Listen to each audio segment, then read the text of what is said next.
Bonjour les amis, encore une autre semaine pour vous. Vous avez de la belle visite cette semaine et c'est Philou, notre ami. Alors, il a plein de choses à vous dire. Je vous laisse à lui et passer une excellente semaine. Bye bye.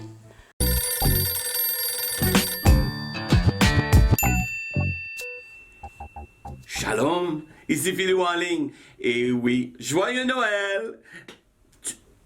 Ce n'est pas Noël? Bien non, je le sais, ce n'est pas Noël. Mais Skyler veut te parler d'un petit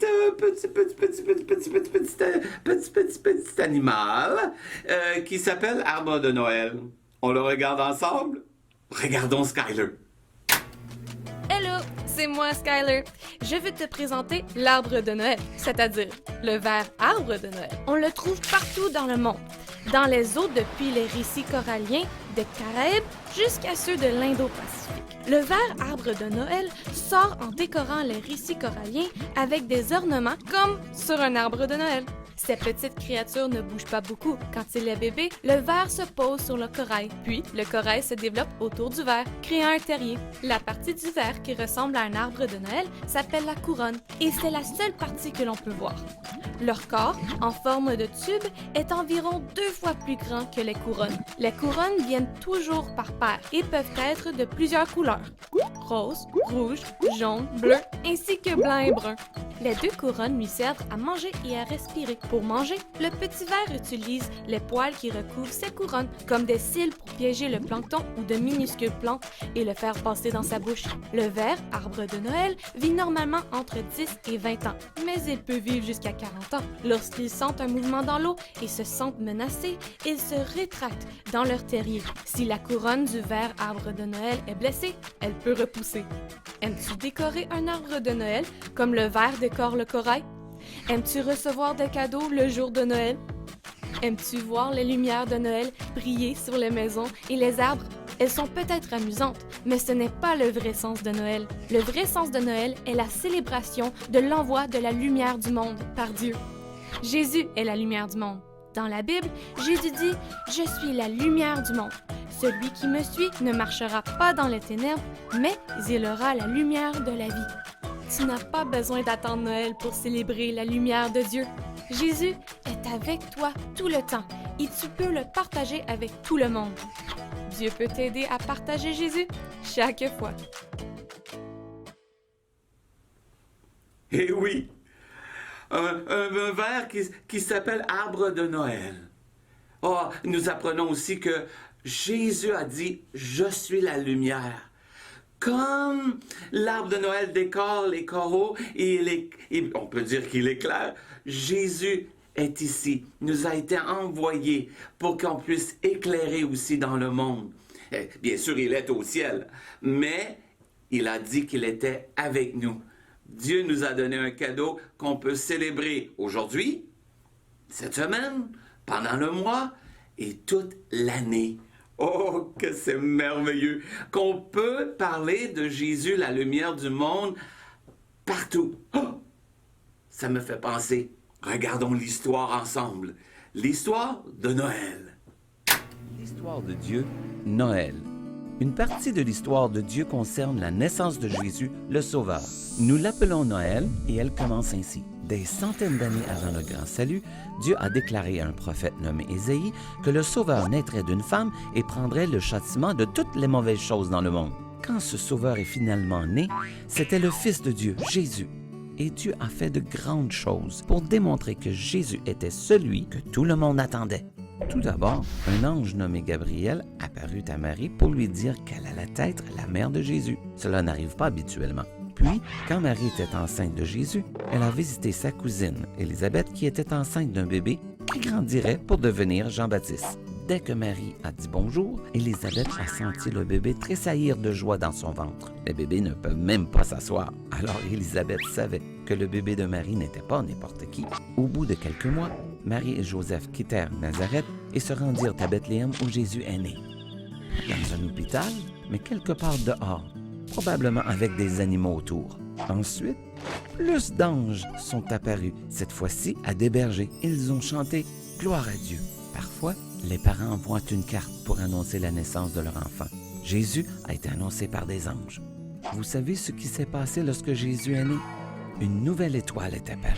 Nous ne savons pas exactement à quoi ressemblait l'étoile, mais nous savons que des hommes, des mages, l'ont suivi pour trouver Jésus. Parfois, les amis et la famille visitent le nouveau-né.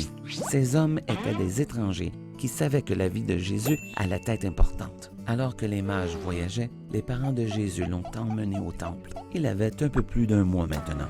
Un homme nommé Siméon était là aussi. Il avait attendu le Sauveur toute sa vie. Le Saint-Esprit avait dit à Siméon qu'il rencontrerait le Sauveur avant sa mort. Quand Siméon rencontra le petit Jésus, il a dit « Seigneur, tu es le roi de tous ».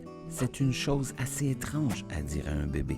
Mais Siméon le savait avec certitude, c'était le Sauveur qui l'attendait. Pendant ce temps, les mages étaient toujours en voyage. Ils s'étaient arrêtés pour voir si le roi Hérode savait où était Jésus. Hérode ne voulait pas voir Jésus. Il voulait le tuer. En général, les princes ne sont pas menacés par des petits bébés, mais Hérode a réalisé que Jésus était un gros problème. Maintenant, Hérode n'arrêterait pas le plan de Dieu. Les mages ont fait un rêve où Dieu les prévenait de ne pas dire où était Jésus. Puis Dieu a envoyé un ange à Joseph dans un rêve. Il lui a dit comment s'échapper. Et Joseph a déménagé sa famille au milieu de la nuit, exactement quand Dieu l'a dit. Plus tard, Dieu a envoyé à Joseph 2 autres rêves. L'un pour lui dire qu'Hérode était mort, un autre pour lui dire d'amener sa famille à Nazareth. Et c'est là que Jésus a grandi. Le Sauveur était enfin arrivé. Et les anges, les bébés qui tressaillent, les nouvelles étoiles, les hommes âgés, les étrangers, les souverains jaloux et les rêves ne sont que quelques façons de nous montrer que Jésus est le Sauveur. Et c'est l'histoire de Noël. Donc, au cas où vous l'auriez manqué, voici la version rapide. Un ange est apparu. Le bébé a tressailli. Les anges ont chanté au berger. Une nouvelle étoile est apparue. Des mages l'ont suivi. Hérode voulait tuer Jésus. Dieu l'a gardé. Joseph a eu un rêve. Il a déménagé. Il a eu 2 autres rêves. Il a de nouveau déménagé. Le Sauveur était venu. C'est Jésus et c'est une partie de l'histoire de Dieu. Eh oui, Jésus, la lumière du monde, tu peux la partager avec quelqu'un. La lumière du monde, le cadeau de Dieu, on peut le célébrer tout le long de l'année, pas juste à Noël. Et on peut parler. Ça me fait penser à une mission. On regarde la mission?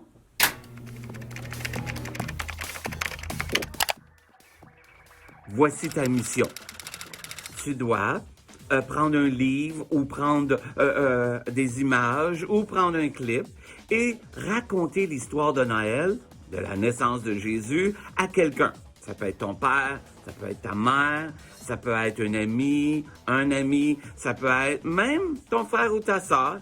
Et tu lui racontes l'histoire de la naissance de Jésus, la lumière du monde. Et ensemble, vous allez pouvoir découvrir et partager comment Dieu est bon et Jésus est bon. Alors, c'est facile? Alors, va partager la bonne nouvelle du cadeau de Dieu, la lumière du monde, Jésus. Bonne mission! Alors, tu vas la faire? C'est simple. Tu parles de l'histoire, de la naissance de Jésus, la lumière du monde, le cadeau de Dieu, à quelqu'un, ton père, ta mère, un ami. Et ensemble, vous allez pouvoir célébrer comment Jésus est avec toi, il t'aime, et comment Dieu nous a aimés et nous aime encore, et on peut le partager. Donc, ça me donne le goût de célébrer et chanter. Ma petite lumière, je veux la laisser briller. Alors, ici Philo en ligne, et shalom, célébrons ensemble en chantant.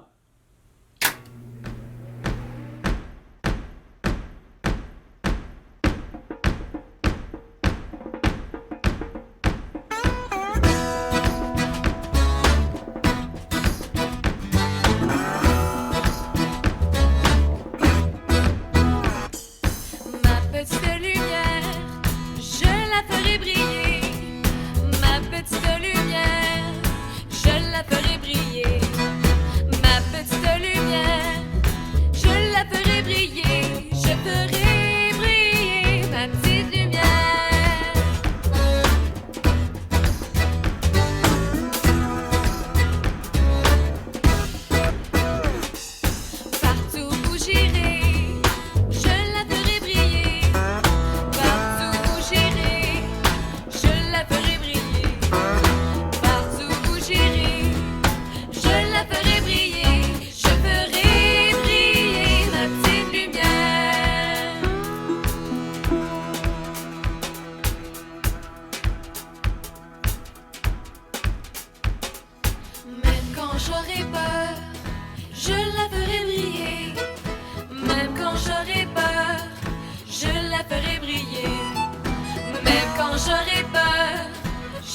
ferai briller, je ferai briller ma petite lumière.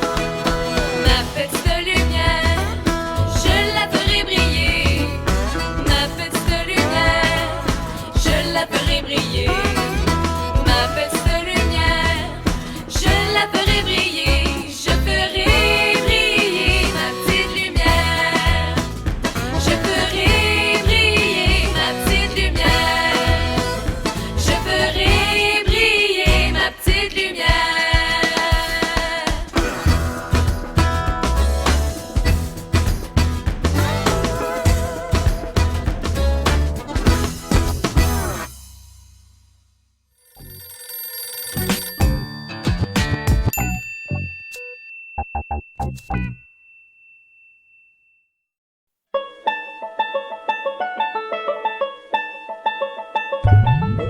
Ah, t'es là! Coucou! J'ai une petite question pour toi aujourd'hui. Est-ce que tu savais que Jésus, quand il était sur la terre, il avait un papa et une maman? Comme toi et moi. Son papa s'appelait Joseph et sa maman Marie. Avant que Jésus soit né, il y a une prophétie qui disait que Jésus serait appelé le roi. Alors, quand Jésus est né, le roi Hérode a entendu ça. Et il n'était pas très content parce que c'était lui le roi. Alors, il a voulu faire du mal à Jésus. Dans un rêve, un ange a parlé à Joseph, le papa de Jésus, et il lui a dit que Jésus était en danger. Alors il lui a dit de fuir et d'aller habiter en Égypte. Quand Joseph s'est réveillé, il a pris Marie et Jésus et ils sont partis en Égypte. Et une fois le danger terminé, l'ange est réapparu à Joseph dans un autre rêve pour lui dire que tout était correct et que Joseph pouvait retourner avec Jésus et Marie dans sa maison. Une chance que Joseph a écouté l'ange, hein? Fiou! Est-ce que tu savais que ton papa dans le ciel, il peut te parler à toi aussi comme ça? Ben oui! Il peut te parler dans un rêve. Il peut aussi te parler au travers des émotions qu'on peut ressentir. Par exemple, j'ai envie de faire un mauvais coup chez moi. Mais avant de le faire, là, je me sens tout drôle en dedans. Je me sens pas super bien. Parce que je sais que maman et papa seront pas très contents. Ça, c'est la voix de papa dans le ciel qui me parle et qui me dit « Oh, oh, oh, fais attention, tu devrais pas faire ça. » Et c'est très important d'écouter cette petite voix-là parce que c'est pour notre bien. Papa dans le ciel, viens m'aider à écouter ta voix quand tu me parles et à comprendre que c'est pour mon bien. Amen. À plus tard.